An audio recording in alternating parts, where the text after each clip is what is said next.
I want to remind everybody as well that Pennsylvania Healthy Lands Week can take place anywhere. Just because we have decided to shine a spotlight on one particular community, for us, it's a chance to show and tell a little bit, that we can take these things we've been talking about for a number of years and put them out there. We'll have video, photo, conversations with people. Will be able to really demonstrate the kinds of things that you can do. But you can do these types of activities anywhere and everywhere. That will inspire other communities to do the same thing.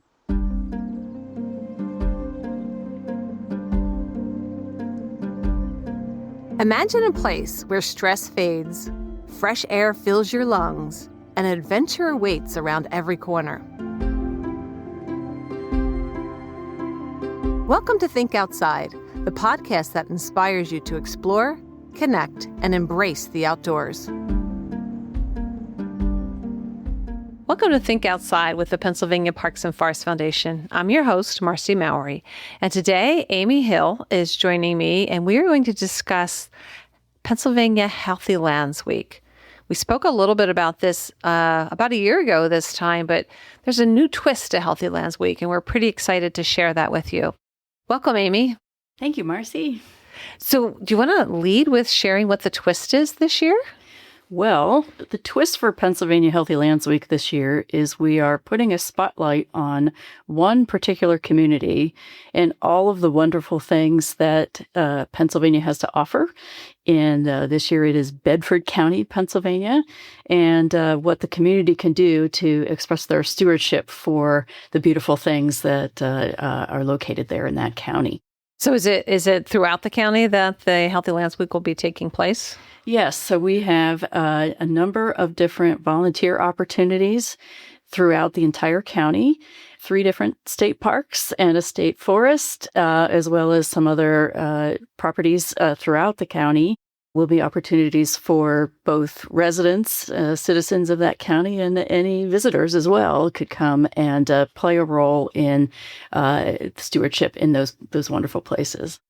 So Healthy Lands Week was designed to connect people to the stewardship of the cultural and natural assets of Pennsylvania. And Bedford County has a lot of both of those things, cultural assets and natural assets. And this year is a little bit different. As you were saying, we're putting the spotlight on Bedford County. And the tagline is turn your passion into action. So what's the origin of the tagline? So the tagline is a little bit personal for me. I think a lot about how much I enjoy outdoor recreation and how much I appreciate the cultural and natural assets that Pennsylvania has to offer. So the tagline comes from this idea of taking the things that you love and doing something to make sure that they remain accessible to you, that they remain wonderful for outdoor recreation opportunities, and taking that a step further, that we can't really appreciate the outdoors just for fun if we're not also thinking of conservation and preservation to make sure that our environment around us is healthy as well. Yeah, because some of those places that we love, we actually contribute to some of the challenges with our visitation.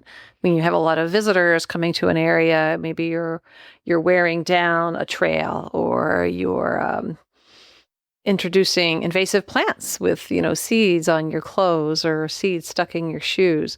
So it's kind of fun. Some of the projects that we're going to be looking at for Healthy Lands Week is to address those challenges through some hands-on opportunities. Yes, many of the projects are sort of undoing the harm that has been done or left behind. And some of the stewardship begins with your own behavior as well. So in volunteering and spending time removing invasive species or restoring a trail or restoring the bridges or, stone structures or things like that of the places that we can appreciate, I think that footprint that human beings sometimes leave behind. And maybe doing that work will be a little more mindful ourselves of how we can prevent that kind of need in the future.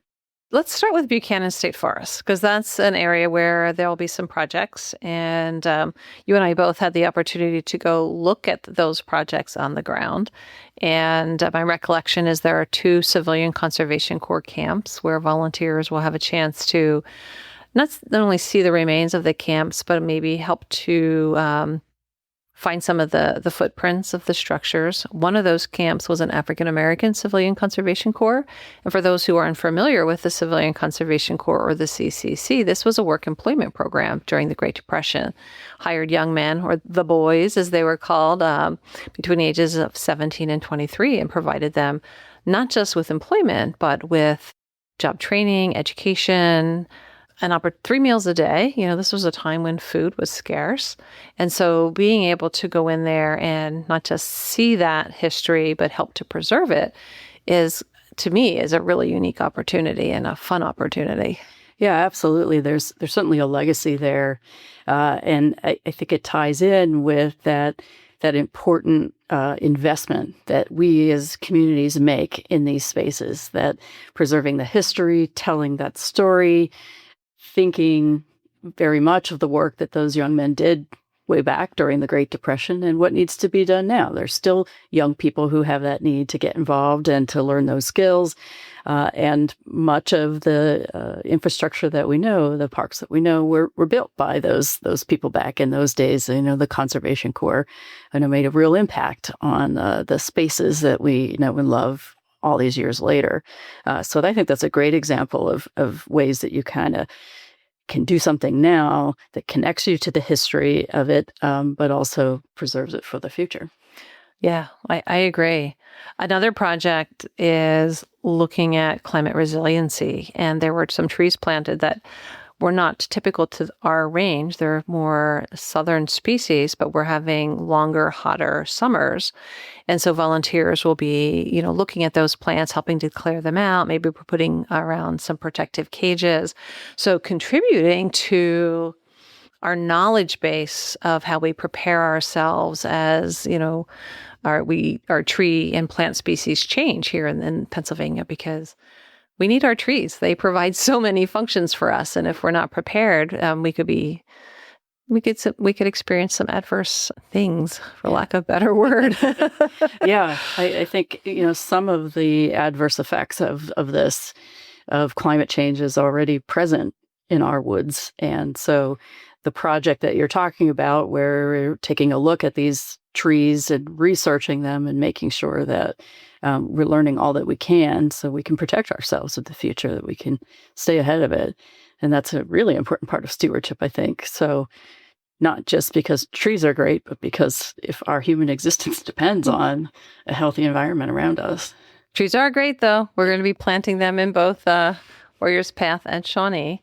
And then the last in my head is the last sort of batching of projects in Buchanan is really looking at how we care for the resource. We're going to be doing some vegetation management. We're going to be doing some restoration of bridges, some work on some structures, all making sure that those pieces of infrastructure, those pieces of places we want to visit remain welcoming and safe for visitors. Mm-hmm. Yeah, and I think we enjoy these spaces. I speak for myself. I spend every free moment I can hiking and biking and kayaking and doing those kinds of things. But there has to be a balance, that in order to enjoy those places, I recognize that I need to stay on the trail or not invite those invasive species in that are going to crowd out the native vegetation or the native, flora and fauna, that type of thing. So these projects are really important, I think, that although the bridge is already there, let's keep it functional so people don't make a social path somewhere else and tramp down some other vegetation near the trail. That trail maintenance goes a long way for conservation on the edges of the trail. And you have some experience on that. You were a ridge runner for the Appalachian Trail. I was. So you've seen a lot of trail. I've seen a lot of trail, and I've seen a lot of trash on the trail, and I've seen how those invasive species can really encroach upon, something so enjoyable as a walk in the woods, right? And human beings, wherever we go, we leave a trace. And unless we take steps and are mindful of what that impact is, we're going to ruin it. And we have a track record of ruining things. But I think, that's part of stewardship, is getting out there and maintaining those things, but also helping people to see and understand what small part they can play in making it right. Well, you touched on the invasive plants, and that is, we will be doing some invasive plant removal at Shawnee State Park. And sometimes invasives, naturally blow in the wind. Sometimes they come in on our gear. Our knowledge base has changed. So there are some plants that we're trying to remediate or remove now that were actually plants that we thought were beneficial decades ago. So throughout the week, we'll be doing invasive plant removal. But one of the cool things is we're going to be doing some woody invasive plant removal at Shawnee, and then taking that woody vegetation and putting it into fish enhancement devices that we will sink into the lake. So many of our state park lakes, they're flooded areas, and they don't have necessarily all of the aquatic systems that you need to produce and keep a healthy fish population. So this will actually be something really cool, that we're taking something that we're seeing as a problem and repurposing it into something that will create habitat for a diversity of fish. Yeah, it's a really fun way of upcycling something. Truly. Kind of get, two positive impacts from the same effort. So, I think that's a really exciting thing to do, that you sort of make the best of the bad situation, that we have to remove these vegetative species, that they're causing a problem in the lake. But, rather than just throwing them in the landfill, which is perhaps we can find a way to make them really benefit, again, tying in the recreation and the human enjoyment of these places at the same time. Yes. And one question that when I'm sharing that with people, they're like, oh, what about, are you introducing that invasive into the aquatic system? And these are not aquatic plants. So, the seeds won't be there. It'll be woody vegetation. And, that issue has been addressed. So don't want people to think that we're just spreading it into a new environment. We are also looking at taking a trail that when we visited, we couldn't even walk it because it would have gone over our boots, the volume of water. So looking at how we can make that trail, more accessible to people, and, doing some structure to help lift people out of the water. Right. And so, again, this is where that human ingenuity, I think, ties in, that it's a low-lying area of a trail. It can be really muddy. It can cause a lot of trouble, not just for your boots and your socks and that less than fun experience of soggy feet, but that we can make it a trail that people can still use while directing the water or filling that in a way that the water flow can go where it needs to go and the trail can go where it needs to go. Yeah, so not preventing function, right? But allowing that to happen. Right. Was there any project that you were excited about at Shawnee? I think that's a good question. I am particularly interested in the fish habitat one, because that's not something I have a lot of experience with. But any kind of trail maintenance is good. And I know there's another project there where there's sort of a bunch of scrap metal that got left behind. And it's kind of, you don't even really notice that it's there. It's sort of off the road and in the woods and all that stuff. But it's a real mess, right? That just throughout history, somehow somebody tossed a culvert here or, a fence post there. And it's just sort of piled up and rusting in the forest. And I always feel bad when I see those kinds of things deep in the forest, that it's like, just get it out of there. Like, don't put it there in the first place. But since it's there, it does need some strong arms and some healthy backs to help pull it out of there. Because, conservation takes very little sometimes. It's just the mindfulness of removing those things that are in the way. They don't belong there. So pulling them out, I don't know if they'll be able to recycle that metal or not, but that is something that sort of that before and after right is very satisfying, I think, to clean something up that way and allow all of the natural, indigenous species and things to just kind of like move back in where they belong is always a rewarding experience. Well, and I'm thinking about that in more of a micro level, because one of the projects is cleaning up the pavilions. The pavilions are very heavily used, and oftentimes when people are celebrating, they're putting staples in to staple their picnic tablecloths. They're hanging up flyers using thumbtacks. Maybe they're throwing confetti or other things, and all of that accumulates, and it puts wear and tear on the structures. It, creates a hazard for birds who might be picking up confetti. So we're going to be cleaning those up. And when we looked at these at the beginning of the summer, the staff had already done that, but because of the popularity of them, and I think in my mind, that's one of the areas, if we think about it, it doesn't seem much like, oh, I'm here and I'm using this. This isn't that big of a deal. But that accumulation of every user every day or every weekend, it adds up to a lot of staples, a lot of thumbtacks, a lot of micro litter that needs to be removed. And so we'll have volunteers out there. And that's a really family-friendly project, is doing some of that micro cleanup. Yeah, absolutely. And I think, there's something for everybody on this list of projects in Bedford County. It would be great to get the family to come together to do those types of things.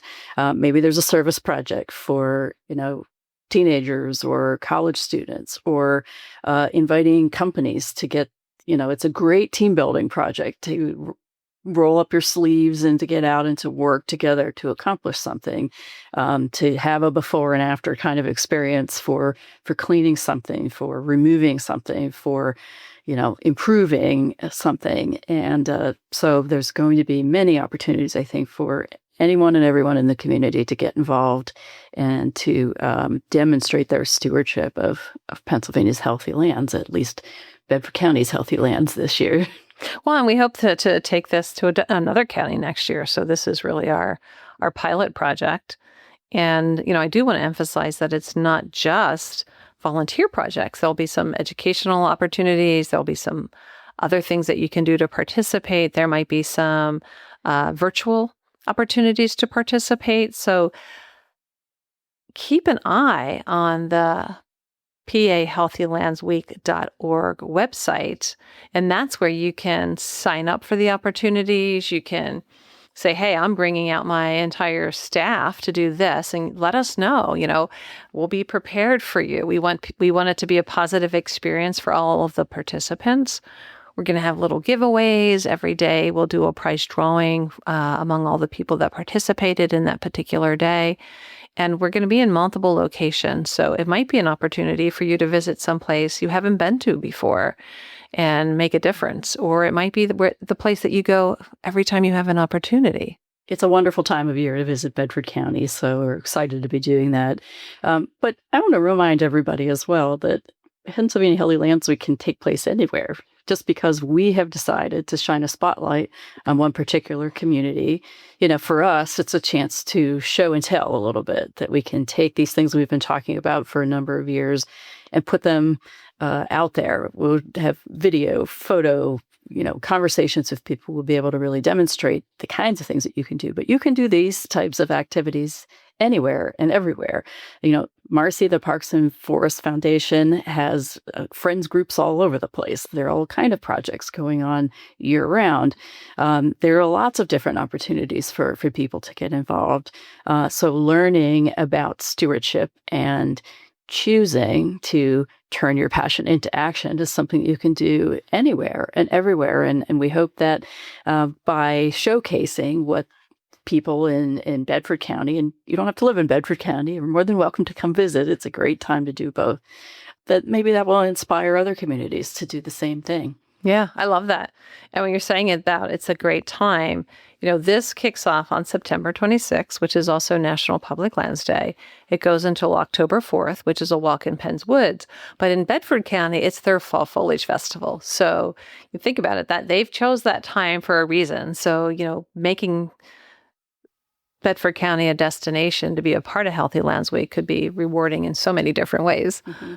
Yeah, and I think one of the reasons we chose Bedford County is they are putting their own renewed emphasis on outdoor recreation and Bedford County as a destination for such exciting and wonderful things to do. So maybe you come part of the week and volunteer at a Healthy Lands Week project, and then maybe the next day you get your bike and you you take the bike path or your kayak, or plan for a hike or camping or whatever it is that you enjoy doing out there, that you can do both of those things. Maybe you go visit one of the many covered bridges. Oh yes, Bedford County is famous for its number of covered bridges and historic sites, and there's many exciting. At a giant coffee pot.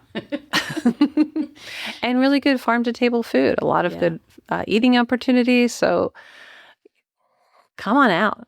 Come.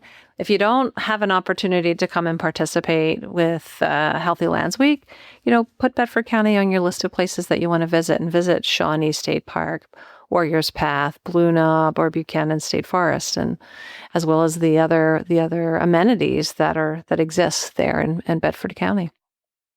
Great idea. It's on my list. Excellent. If people want more information, we mentioned the website. How else can they stay apprised of what's happening with Healthy Lands Week? Well, we invite you to follow us on Facebook and Instagram. We will be posting updates there regularly, as well as sharing some information and hopefully some enlightening tips about stewardship and things that people can do. So there's many ways to stay engaged with Pennsylvania Healthy Lands Week. Thank you, Amy. It's been fun chatting about it. I'm super excited. I'm excited because this is an amazing partnership that we work with a lot of other nonprofit organizations, state agencies, with the county, and the variety of projects that independently may not seem like large projects, but collectively are going to have a huge impact. Pretty excited about that, and looking forward to working with people and introducing people to these special places. Yeah, me too. All right. Well, thank you. Thank you. Thank you for listening to Think Outside, where every episode invites you to discover new places, build confidence, and find inspiration in nature. Love the show? Subscribe for more inspiration, share with a fellow explorer, and let's keep thinking outside together. For more resources and inspiration, visit thinkoutsidepodcast.org.